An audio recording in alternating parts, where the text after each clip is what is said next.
बहुत दौर की कुछ जगह जहां पहाड़ों की छांव में पनिक लहराते थे और दरख्तों की गहराइयों में ख्वाबों की बातें होती थीं, एक छोटा सा गांव था। ये गांव भरपूर खूबसूरती से भरा हुआ था और लोग अच्छे दिलों के साहब थे। एक दिन गांव के कुछ बच्चे, जिनमें एक लड़का था जिसका नाम अली था, जंगल की तरफ निकले ताकि वो नए दिन की खूबसूरती देख सकें।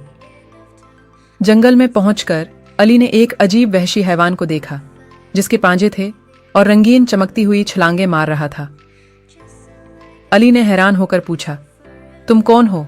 वहशी हैवान मुस्कुराकर बोला, मैं एक जादुई हाथी हूं और मेरे पांजे जो हैं वो मुझे अच्छी कुदरत देते हैं। अली ने ख्वाबों की दुनिया का ख्याल करते हुए कहा, मुझे भी अच्छी कुदरत चाहिए ताकि मैं अपने गांव को मजीद खूबसूरत बना सकूं।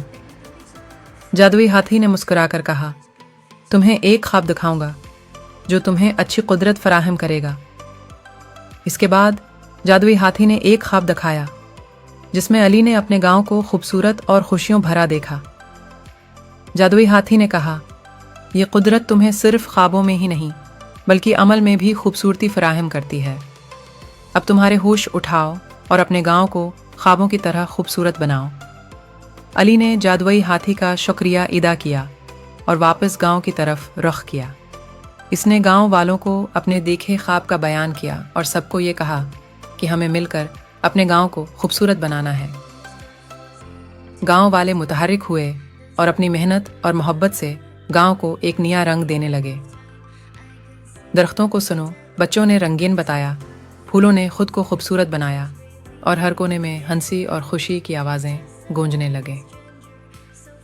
गांव का रंगीन चमकता हुआ हर तरफ खूबसूरती का मंजर फराहम करता था और लोग एक दूसरे के साथ मोहब्बत और खुशी के साथ रहने लगे। अली ने देखा कि ख्वाबों को हकीकत में तब्दील करने का ज़ेवर बहुत ख़ास होता है और मोहब्बत और म्यूज़र